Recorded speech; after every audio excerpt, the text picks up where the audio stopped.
Good morning बच्चों। Class BSc first year और BSc BEd second year के लिए ऑर्गेनिक केमिस्ट्री का हमारा जो कॉमन टॉपिक चल रहा है वो है साइक्लोएल्केन, जिसके पार्ट नंबर 3 की हम बात कर रहे हैं।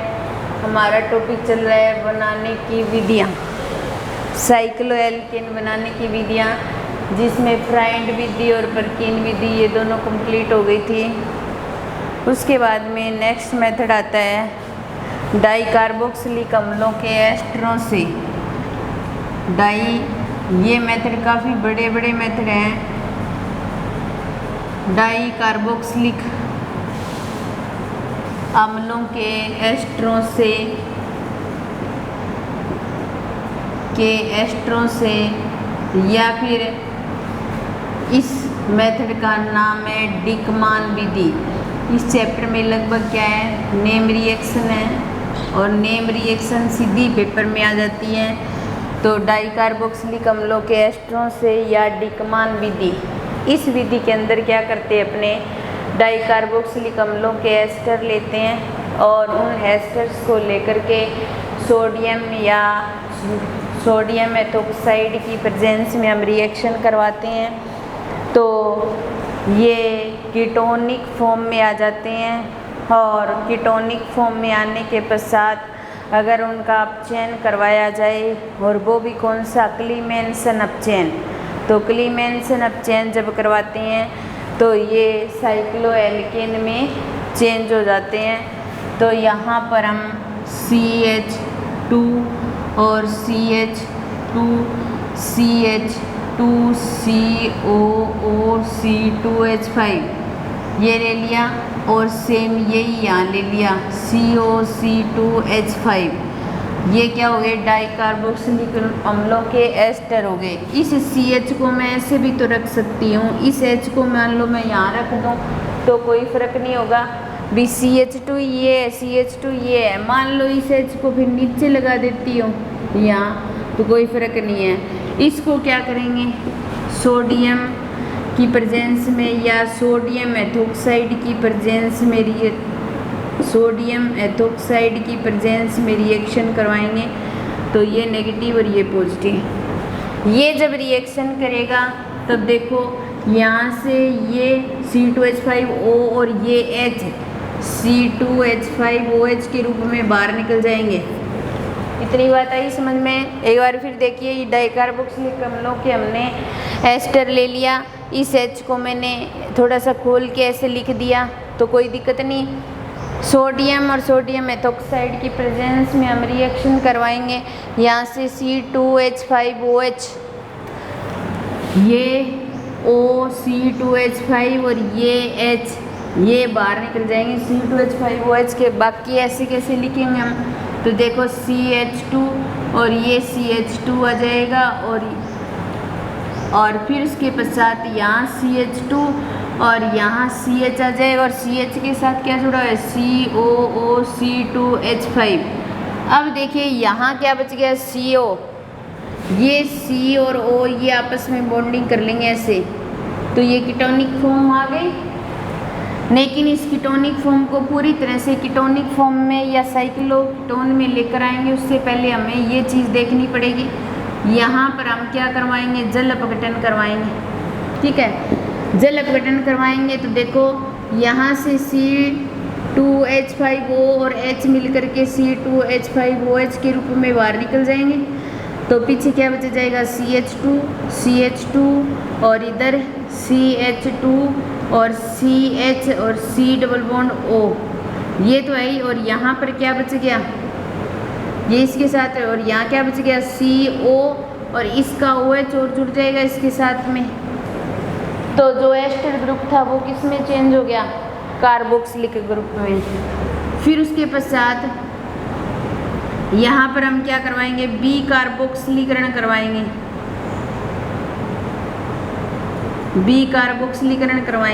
ठीक है, तो B कार्बोक्सिलीकरण करवाएंगे तो ये CO2 के रूप में बाहर निकल जाएगा, हमने निकाल दिया इसको। ठीक है, फिर पीछे क्या बच गया, CH2 और CH2 और CH और ये H इसके साथ जुड़ेगा तो किस में चेंज हो जाएगा, CH2 में, और C डबल बॉन्ड O, और ये क्या बन गई, साइक्लोकीटोन। क्या बन गई, साइक्लोकीटोन। 5 कार्बन है तो क्या बन गई, साइक्लोपेंटेनोन। क्या बन गई, साइक्लोपेंटेनोन। और अपने कीटोन के लिए क्या लगाते हैं, ओन, तो इसलिए इसको बोलेंगे साइक्लोपेंटेनोन। ठीक है, तो साइक्लोपेंटेनोन प्राप्त हो गया। अब हम इस साइक्लोपेंटेनोन का क्लीमेंसन अब चयन करवाएंगे। CH2 और CH2, ये साइक्लोपेंटेन क्लीमेंसन अब चयन करवाते हैं तो 4H के साथ में विक्रिया और जिंक Hg और HCl की प्रेजेंस में रिएक्शन करवाई जाती है। क्लीमेंसन अब चयन करवा रहे हैं हम, और जिंक Hg को बोला जाता है जिंक अमलगम। तो ये 2H यहाँ जुड़ जाएंगे, और CH2 और CH2 और CH2 और CH2, अब यहाँ भी क्या जाएगा, CH2 और प्लस H2O बाहर निकल जाएगी। 5 कार्बन है और सर्किल फॉर्म में है तो क्या बन जाएगा, साइक्लोपेंटेन। क्या बन जाएगा, साइक्लोपेंटेन।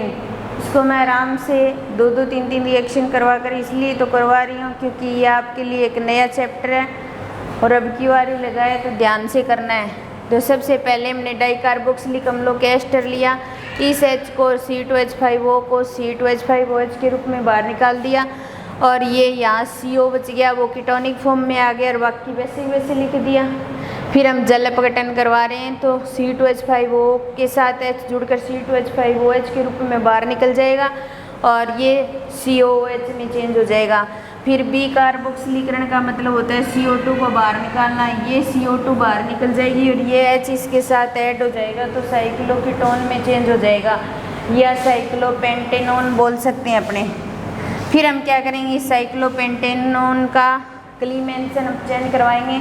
4H के साथ विक्रिया कराएंगे, 2H इसके साथ जुड़ जाएंगे कार्बन के साथ, और 2H O के साथ जुड़ करके H2O के रूप में बाहर निकल जाएंगे, और हमें 5 कार्बन वाला क्या प्राप्त हो गया, साइक्लोपेंटेन। क्या प्राप्त हो गया, साइक्लोपेंटेन। तो ये अभिक्रिया थी डिकमान विधि द्वारा या डाइकार्बोक्सिलिक अम्लों के एस्टर द्वारा कंप्लीट हो गई। उसके बाद में नेक्स्ट मेथड है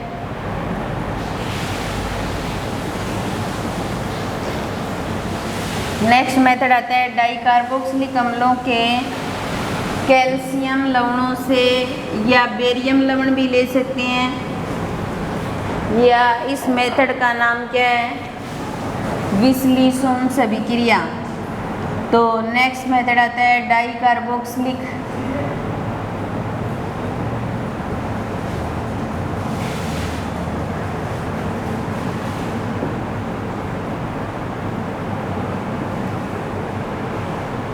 कैल्शियम लवणों से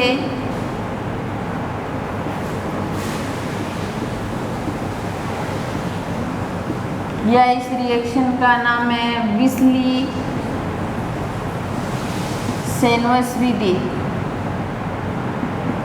विश्लेषण विधि क्या बोल सकते हैं हम, विश्लेषण विधि भी बोल सकते हैं इसको। अब देखिए इसके अंदर क्या करते हैं, अपने डाइकार्बोक्सिलिक अम्ल लेते हैं, ये डाइकार्बोक्सिलिक अम्ल हो जाएगा, इसके आगे H लगा हो तो ये डाइकार्बोक्सिलिक अम्ल होते हैं। हमें क्या जोड़ना है, कैल्शियम जोड़ना है, तो कैल्शियम लवण बनाना है, तो दोनों के साथ क्या जोड़ देंगे, कैल्शियम जोड़ देंगे, और कैल्शियम पर +2 चार्ज होता है तो वो 2 बॉन्ड बना सकता है। क्या होता है, +2 चार्ज होता है तो 2 बॉन्ड बना सकता है। और इसका क्या करवाएंगे, शुष्क आसवन करवाएंगे, कैल्शियम लवणों का क्या करवाएंगे, शुष्क आसवन करवाएंगे।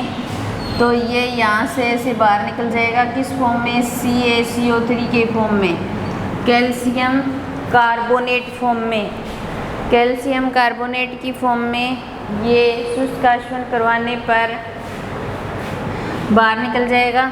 फिर उसके पश्चात CH2 और CH2 और ये कार्बन है वो इन दोनों के साथ जुड़ जाएगा और क्या बन जाएगा, साइक्लोकीटोन। किस में चेंज हो जाएगा, साइक्लोकीटोन में चेंज हो जाएगा।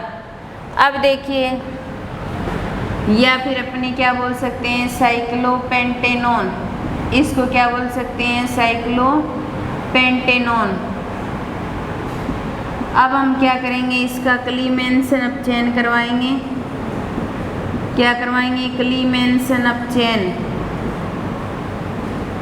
और क्लीमेंसन अपचयन करवाते हैं तो किसकी प्रेजेंस में करवाते हैं, जिंक Hg की और HCl की प्रेजेंस में, जिंक अमलगम की प्रेजेंस में। अब क्लीमेंसन अपचयन करवाएंगे तो 4H के साथ में रिएक्शन करवाएंगे। अपचयन जब भी करवाया जाता है तो 2H 4H 6H की प्रेजेंस में करवाया जाता है। और हाइड्रोजनीकरण हम जब करवाते हैं तो हमेशा ही H2 2H2 3H2 या 4H2 की प्रेजेंस में करवाया जाता है। तो अब देखिए, यहाँ पर CH2 और CH2 CH2 और CH2। अब इस कार्बन के साथ भी 2 हाइड्रोजन जुड़ जाएंगे और प्लस H2O बाहर निकल जाएगा। 5 कार्बन है इसलिए क्या बन जाएगा, साइक्लोपेंटेन। क्या बन जाएगा, साइक्लोपेंटेन। तो ये विधि थी विस्ली-सैनवस विधि, जिसके अंदर डाइकार्बोक्सिलिक अम्लों के कैल्शियम लवण ले लिया, बेरियम लवण भी ले सकते हैं, उनका शुष्काश्वन करवाया तो कैल्शियम कार्बोनेट बाहर निकल गया और ये साइक्लोकीटोन या साइक्लोपेंटेनॉन में चेंज हो गया। और इसका क्लीमेंसन अपचयन करवाएंगे जिंक Hg HCl की प्रेजेंस में, 4H के साथ रिएक्शन करवाएंगे तो ये 5 कार्बन की फॉर्म में, सर्किल फॉर्म में आ जाएगा, जिसको बोला जाएगा साइक्लोपेंटेन। क्या प्राप्त हो जाएगा हमें, साइक्लोपेंटेन। तो जो डाइकार्बोक्सिलिक अम्लों के कैल्शियम लवण लेकर के हम साइक्लोपेंटेन बना सकते हैं। इसके साथ ही ये मेथड कंप्लीट हो गया। उसके पश्चात नेक्स्ट मेथड आता है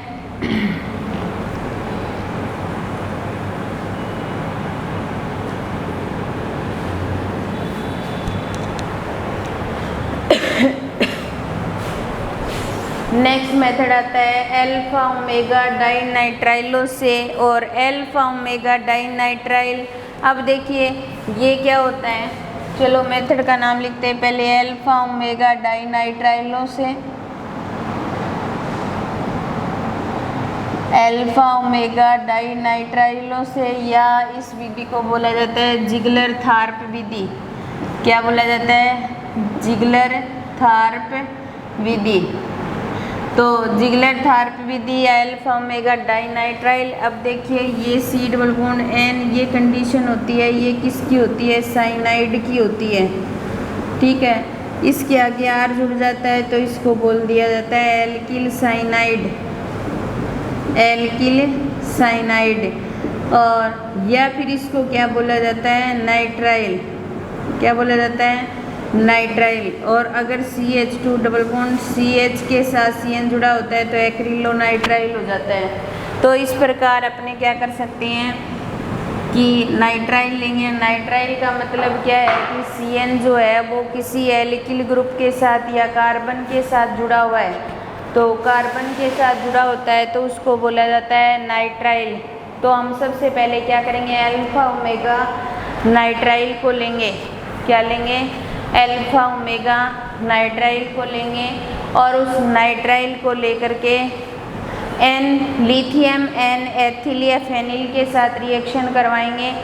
तो रिएक्शन करवाने पर ये क्या करेगा, एक मध्यवर्ती उत्पाद की फॉर्मेशन करेगा। तो यहाँ पर देखिए CH2N, ठीक है, और CH2 और CN, और यहाँ पर क्या है CH या C ट्रिपल बॉन्ड N, ये हमारे पास। और यहाँ हमारे पास क्या है, लिथियम N, और यहाँ तो C2H5 जुड़ा हुआ है और यहाँ क्या जुड़ा हुआ है, C6H5। ये नेगेटिव और ये पॉजिटिव की तरह बिहेव करता है।